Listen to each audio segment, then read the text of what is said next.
कहते हैं कुछ बारिशें सिर्फ धरती को नहीं भिगोती, कुछ बारिशें छतों से टपकते पानी के साथ घरों के अंदर तक उतर आती हैं और फिर सीधे इंसान के दिल में। वो बारिश सिर्फ मौसम नहीं बदलती, वो सोच बदल देती है। और ये कहानी उसी बारिश की है जो अचानक नहीं आई थी, बल्कि किसी गरीब बेटे की किस्मत की तरह धीरे धीरे गहराती चली गई। उस शाम आसमान कुछ ज़्यादा ही चुप था। बादल एक दूसरे से सटे हुए ऐसे खड़े थे जैसे कोई बड़ा फैसला लेने से पहले खामोशी ओढ़ ली हो। हवा में अजीब सी ठंड थी, ऐसी ठंड जो सिर्फ शरीर नहीं, हिम्मत भी जमा देती है। और फिर टप टप पहली बूंद मिट्टी पर गिरी। राहुल ने दरवाजे से बाहर झांका। अम्मा, लगता है आज तेज बारिश होगी। माँ ने पुरानी रजाई को और कसकर ओढ़ते हुए कहा। तो क्या हुआ बेटा, बारिश नई थोड़ी है हमारी जिंदगी में। उसके शब्दों में शिकायत नहीं थी, बस बरसों की थकान थी। कुछ ही पलों में बारिश तेज हो गई।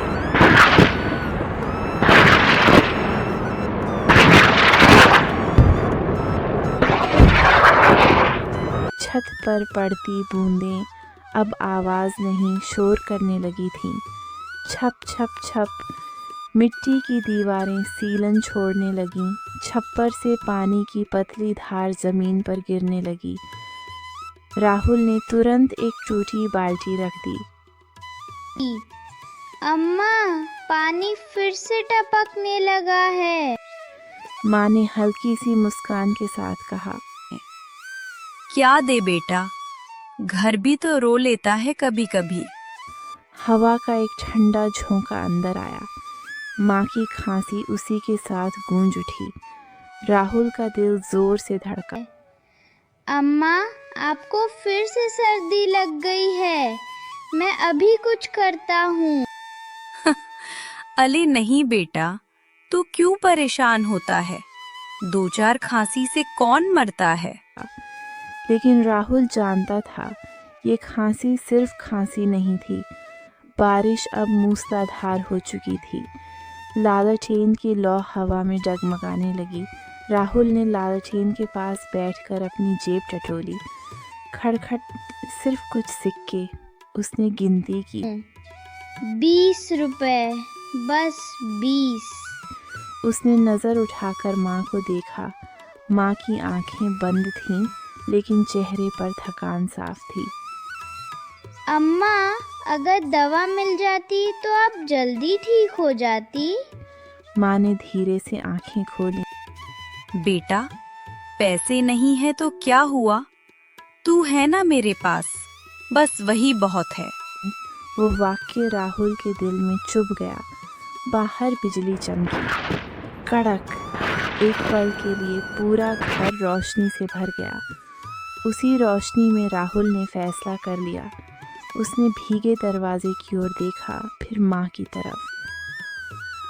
अम्मा, आप लेटिए, मैं अभी आता हूँ। मरका कहाँ जाएगा इस बारिश में। राहुल ने झूठी मुस्कान के साथ कहा। बस थोड़ी हवा खाने। लेकिन उसकी आंखें सब सच कह रही थीं। बारिश और तेज हो गई, जैसे उसके इरादे को परख रही हो।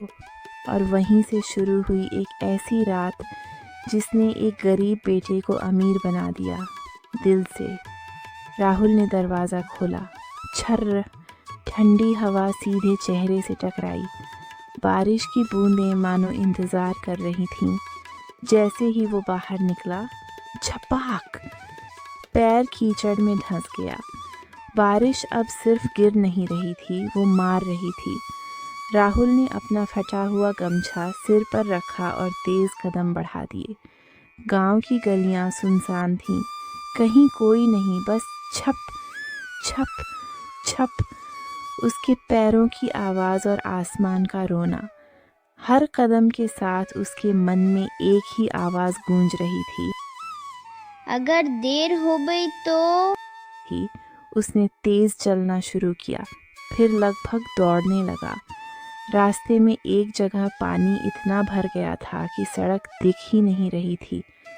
राहुल रुका। यहीं से जाना पड़ेगा, पीछे नहीं हट सकता। उसने जूते उतारे, हाथ में पकड़े और ठंडे पानी में उतर गया। पानी घुटनों तक था, ठंड हड्डियों में उतर रही थी, लेकिन उसे माँ की खांसी उस ठंड से ज़्यादा चुभ रही थी। थोड़ी दूर चलने के बाद एक पीली सी रोशनी दिखी, मेडिकल दुकान। राहुल की आंखों में उम्मीद चमकी। दुकान के बाहर टीन की छत थी, जिस पर बारिश ढोल की तरह बज रही थी। धड़ धड़ धड़। राहुल ने कांपते हाथों से दुकान का पर्दा हटाया। झर्र। अंदर महेश बाबू कुर्सी पर बैठे थे। रजिस्टर खुला था, चश्मे के पीछे थकी हुई आंखें। उन्होंने राहुल को देखा, भीगा हुआ, कांपता हुआ, कीचड़ में सना हुआ। इस बारिश में क्या लेने आए हो? राहुल ने गले की सूखती आवाज को किसी तरह संभाला। बाबूजी, अम्मा बहुत बीमार हैं, छाती में तकलीफ है, दवा चाहिए। महेश बाबू ने एक दवा निकाली, फिर दूसरी। क्लोजेट्स ये लो, 80 रुपए। राहुल का दिल बैठ गया। उसने धीरे से जेब से सिक्के और मुड़े तुड़े नोट निकाले, काउंटर पर रखे। खड़ खड़। महेश बाबू ने गिनती की। दही 20 रुपए। राहुल ने सिर झुका ली। हाँ बाबूजी, आज इतना ही है, बाकी मैं कल दे दूंगा, मजदूरी कल के। बाहर बिजली कड़की। कड़क।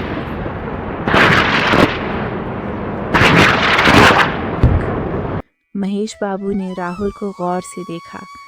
भीगे बाल, नीली होती उंगलियां, डर से भरी आंखें। राहुल, कल कहने वाले बहुत आते हैं, पर कल कोई नहीं लौटता। राहुल की आंखें भर आईं। उसने काउंटर पकड़ लिया, जैसे खुद को गिरने से रोक रहा हो। बाबूजी, अगर आज दवा नहीं मिली तो अम्मा शायद। उसकी आवाज़ आगे नहीं बढ़ पाई। आंसू गाल पर बहने लगे, बारिश के पानी से मिल गए। दुकान के अंदर कुछ पल खामोशी रही, सिर्फ बारिश की आवाज़। महेश बाबू ने चश्मा उतारा, गहरी सांस ली। तू जब छोटा था तभी से माँ के लिए लड़ता आ रहा है ना? राहुल ने सिर हिलाया। महेश बाबू ने दवा राहुल की तरफ बढ़ा दी। ले जा। राहुल हैरान रह गया। बापूजी, पैसे। महेश बाबू ने खिड़की से बाहर गिरती बारिश को देखा, फिर बोले, आज से ऐसे नहीं, आज इंसानियत चलेगी। राहुल के हाथ कांपने लगे। उसने दवा पकड़ी और फूट फूट कर रो पड़ा। मैं कर्ज जरूर चुकाऊंगा, कसम से, एक एक रुपया। महेश बाबू ने बस इतना कहा। माँ को बचा ले बेटा।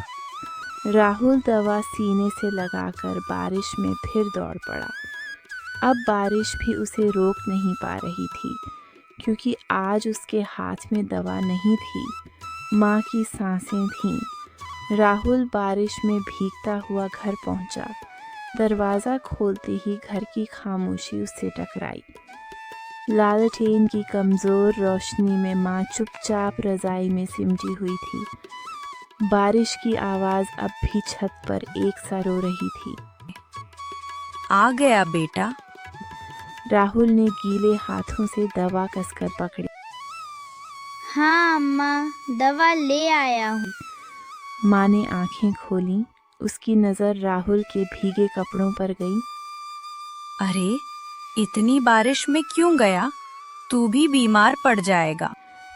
राहुल ने जल्दी से लालटेन के पास दवा रखी। बड़ नहीं अम्मा, मुझे क्या होगा। लेकिन उसकी उंगलियां ठंड से नीली पड़ चुकी थीं। राहुल ने गिलास में पानी डाला। हाथ अब भी कांप रहे थे। उसने दवा खोली। खड़ एक गोली हथेली पर रखी। लो अम्मा, पहले ये ले लो। माँ ने दवा हाथ में ली, पर खाने से पहले रुक गई। पैसे कहाँ से आए बेटा? राहुल एक पल चुप हो गया। बारिश की आवाज तेज हो गई। अम्मा, भगवान ने भेज दी। माँ ने उसकी तरफ देखा। माँ होती है ना, वो झूठ भी सच की तरह पढ़ लेती है। सच बोल, किससे उधार लिया? राहुल ने नजरें झुका ली। महेश बाबू से। कल पैसे दे दूंगा। माँ की आंखों से एक आंसू गाल पर फिसल गया। मेरी वजह से तू कर्ज में फंस गया। राहुल झट से माँ के पास बैठ गया। नहीं अम्मा, ये कर्ज नहीं है। माँ चौंक गई। सिमेट्रिक माँ हो, आपके लिए जो भी करूं वो कर्ज कैसे हो सकता है? माँ फूट फूट कर रो पड़ी। राहुल ने माँ को पानी पिलाया। माँ ने दवा ली। कुछ पल बाद उसकी सांसें थोड़ी हल्की होने लगीं। लगता है आज दवा काम कर गई। राहुल की आंखों में आंसू भर आए। हे भगवान, बस अम्मा को ठीक कर देना, मैं सब सह लूंगा। माँ ने राहुल का हाथ पकड़ा। उसका हाथ अब भी ठंडा था। तू कांप क्यों रहा है? राहुल ने झूठी हंसी हंसी। बायास ठंडी है ना?